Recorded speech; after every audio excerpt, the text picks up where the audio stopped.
what this is really all about is documenting the aftermath of the northeaster that hit the mid-Atlantic states in 1962.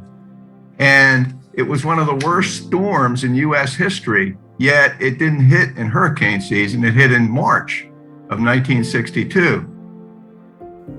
For 3 days, from March 6th to March 8th, 1962, a relentless killer storm pounded the entire island, taking 32 lives, tearing up beaches, property, and resulting in millions of dollars worth of damage. One tremendous tidal surge washed over the entire island, causing it to split apart in several places. Roads and houses were left underwater. 80% of the structures on the island were damaged or completely destroyed. The Ash Wednesday storm of 1962 would be known as one of the most destructive in New Jersey's history.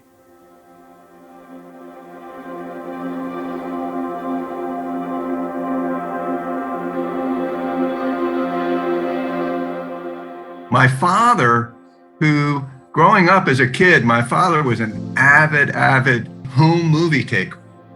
And unlike most people who had 8mm cameras and later Super 8mm cameras, he had a 16mm camera. It was a Kodak Cine 16mm, and it took a 50-foot magazine. And the thing about this is he shot all Kodachrome, and here 70 years later, this film is still in fantastic shape and the colors are really good. So after this terrible storm hit, and let me say this though, before I get into that, is that Cape May, New Jersey was our summer home away from home every summer when I was a little kid. This northeaster hit when I was 12 years old. And I can remember from like age 9 to 15, every summer going down to Cape May and enjoying the beaches down there.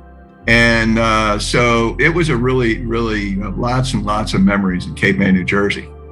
So after this northeaster hit, I was 12 years old at the time.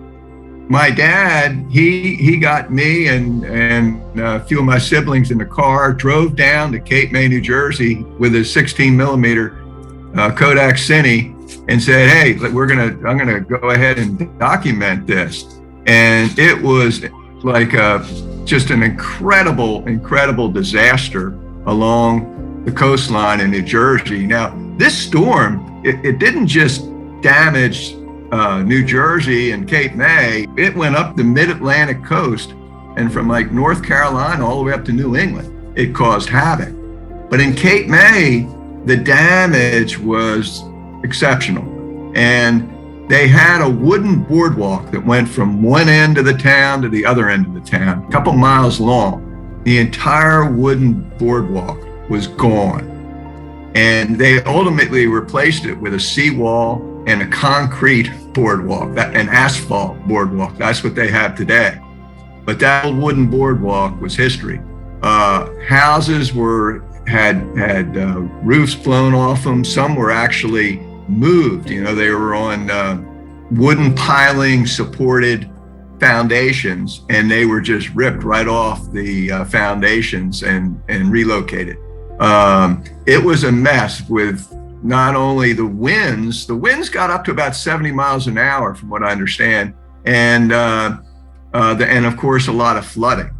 But probably the most prominent point in my memory, going back to when I was 12 years old, there was a restaurant at the corner of Beach Avenue and Pittsburgh Avenue in Cape May. And the name of it was called the Beach Tower Restaurant. And it was pink, and it was like a landmark. And this pink restaurant on Beach Avenue, it had this long sloping roof, and it had brick or concrete block walls. A wave from the ocean went through the front wall, completely through the front wall, and exited the back wall. And so what was standing there were the two side walls and the roof. And I'll never forget my dad driving me by this beach tower restaurant and looking at that and going, oh my God, the walls are missing. And the wave just went right through the entire restaurant. But in addition to that, I just remember just a lot of damage and ruined homes. And, it was one of the worst. It wasn't even a hurricane. It wasn't even in hurricane season, yet it was one of the worst storms in American history.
Half the beaches were wiped out. And the sand dune restoration has been a very, very important part of now protecting Cape May and Cape May Point.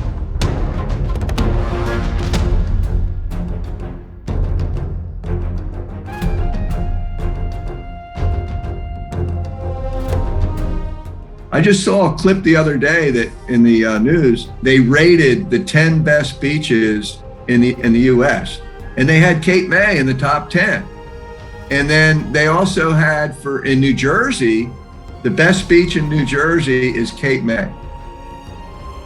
And the beaches here have just turned out to be phenomenal with the restoration work that they've done, bringing in the sand.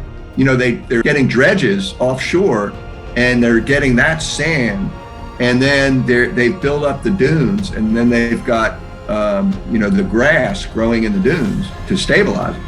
And it's just really, really nice here. And I mean, actually, I feel better protected here than ever. If we do get a hurricane here, we've got some pretty good protection there.